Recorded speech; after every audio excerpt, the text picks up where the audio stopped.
everyone, my name is Andre Cara, a third-year criminology student of Southern Mindanao Institute of Technology.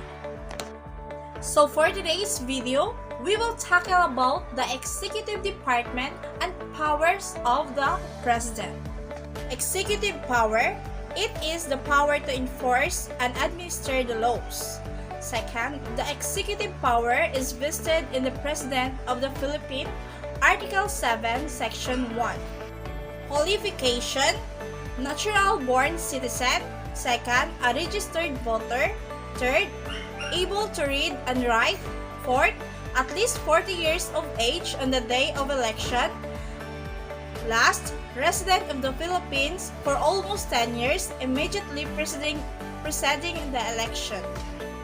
Term of office, the President and Vice President shall be elected by the people for 6 years, Article 7, Section 4, shall not be eligible for any re-election. No person who has succeeded as President for more than 4 years shall be qualified, of Article 7, Section 4, election. First, regular, second Monday of May, every 6 years. Second, special, A, death, disability, removal from office, or resignation. B, vacancies occur more than 18 months before next election. C, a law passed by Congress. Oath of office, before they enter execution of their office, the President and Vice President shall take the oath or affirmation. Oath, an outward pledge made under immediate sense responsibility to God, Cruz 2002. I do solemnly swear that I will faithfully and consciously fulfill my duties as President of the Philippines, preserve and defend its Constitution, execute its laws, do justice to every man, and consecrate myself to the service of the nation. So help me God. Presidential succession, Section 7 to 8. Two sets of roll. A, occurring before the term, death, or permanent disability. Second, failure to elect the President. Third, failure to qualify. And B, occurring midterm. A, death, permanent disability. Second, removal. Third, resignation. Prohibition and inhibition. First, no increase in salaries during the term. Second, shall not receive emoluments. Third, shall not hold any other office. Fourth, shall not directly or indirectly practice any other profession, business, or be financially interested in any other contract with franchises of the government. Fifth, avoid conflict of interest in the conduct of their office. And last, may not appoint spouse or relatives by consanguinity or affinity within 4th civil degree of Article 7, Section 6 to 13. Powers of the President. First, executive power. Second, power of appointment. Third, power of removal. Fourth, power of control. Fifth, military powers. Sixth, pardoning power. 7, borrowing power. 8, diplomatic power. 9, budgetary power. 10, informing power. 11, residual power, and other powers. Executive power.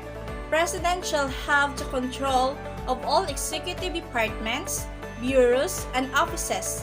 He shall ensure that laws are faithfully executed, of Article 7, Section 17.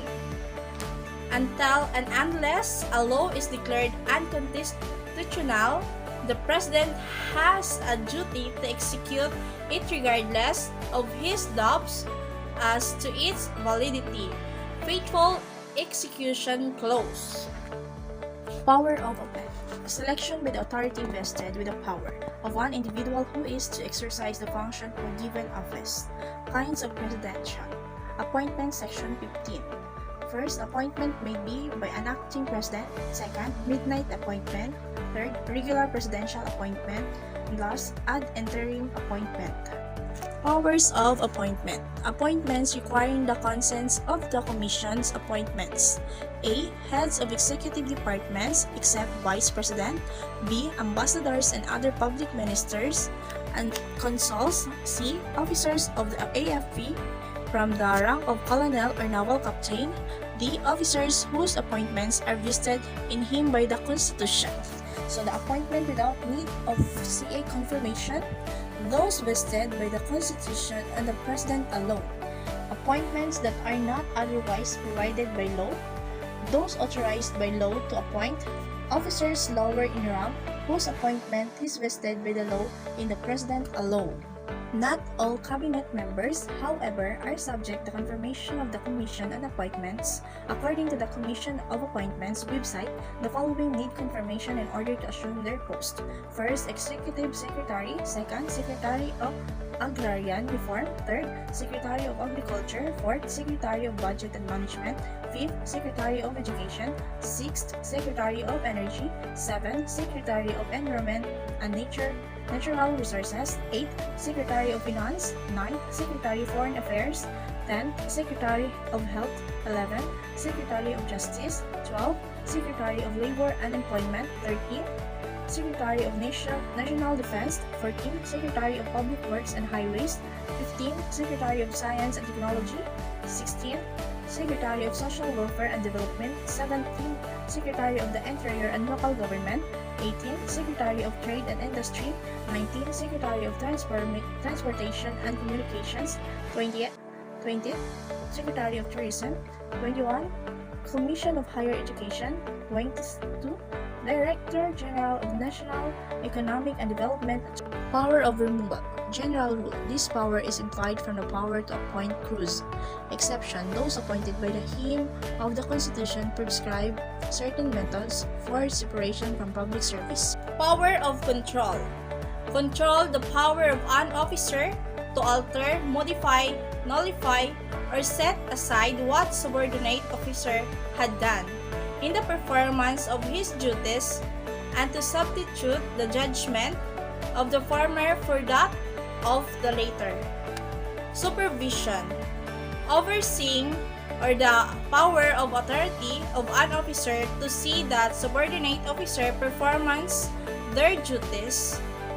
If the later fail or neglect to fulfill them, then the former may take such action or step as prescribed by law to make them perform these duties. Doctrine of Qualified Political Agency of Alter Ego Principle. The multifarious executive and administrative function of the chief executive are performed through the executive departments. The acts of the secretaries of executive departments in the regular course of the business are, unless they prove, are presumptively the acts of the chief of executive. Military powers. First, Commander-in-Chief, close to call out the armed forces to prevent or supplies lawless violence, invasion or rebellion whenever it becomes necessary. Second, vested directly by the Constitution. Third, authority to declare a state of rebellion. Fourth, military tribunals are simply instrumentalities of the executive power provided by the legislature for the commander-in-chief to aid him enforcing discipline in the armed forces. Military powers. Second, suspension of writ of habeas corpus, a writ directed to a person detaining another, commanding him to produce the body of the prisoner at a designated time and place, the object of which is the liberation of those who may be in prison without sacrifice cause. Ground for suspension. Invasion, rebellion with republic safety requires it. Effects of suspension of writ. Does not affect the right to bail, applies only person facing charge of rebellion. The arrested must be charged within 3 days. If not, they must be released. Does not supersede civilian authority. Third, martial law. Grounds for declaration, invasion, and rebellion. The following cannot be done: suspend the operation of the Constitution, supplant a function of the civil courts of legislative assemblies, violate open court decree. Civilian cannot be tried by military courts, and civil courts are open and functioning. Automatically suspend the writ of habeas corpus. Pardoning power. Section 19. Pardon, an act of grace which exempts individual from punishment which the law inflicts as to effect A. Plenary or B. Partial as to presence of condition, A. Conditional pardon or A. Absolute pardon. Pardoning power, Section 19. Amnesty, a general pardon to rebels for their treason or political offense, is so overlooks and obliterates the offense with which he is charged. The person released by amnesty stands before the law precisely as though he has committed no offense. Other forms of executive clemency. First, commutation, reduction of mitigation of penalty. Second, reprieve, postponement of sentence or stay of execution. Third, parole, release from imprisonment but without full restoration of liberty in custody of law although not in confinement. Fourth, remission of the fines and forfeiture prevents the collection of fines and confiscation of forfeited property cannot affect the rights of third party and money already in the treasury. Borrowing power, Section 20.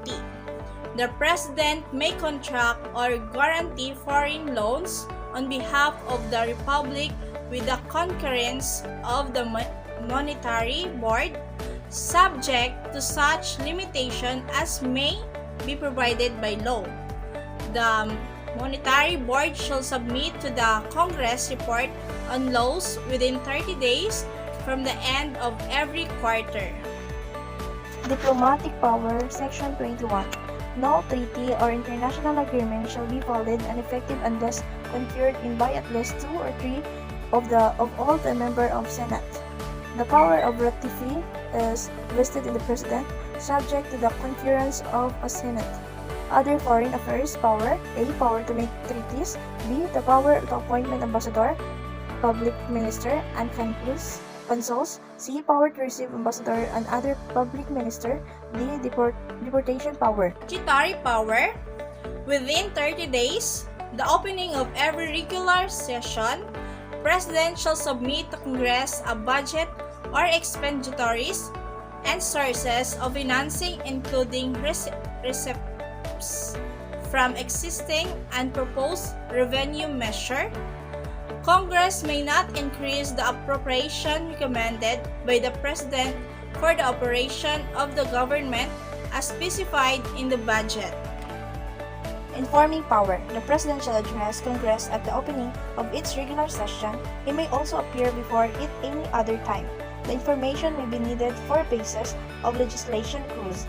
The President usually discharges the informing the power through what is known as the State of the Nation Address. Residual power. Marcos versus Maglapos. Held. The power of the President cannot be limited only the specific power enumerated in the Constitution. Executive power is more than the sum of specific power so enumerated. Residual unstated power of the President are implicit in the correlative to the paramount duty residing in the office to safeguard and protect general welfare. The President has instead residual power which are necessary for her to comply with their duties. Powers. A. Call to Congress to a special session. B. Approve or veto bills. C. Deport aliens. D. Consent to deputization of government personnel by COMELEC and discipline them. E. Exercise emergency, war, law limited, necessary, and traffic power. And last, F. Power to classify or reclassify lands. That could be all. Thank you for watching. May God bless us all.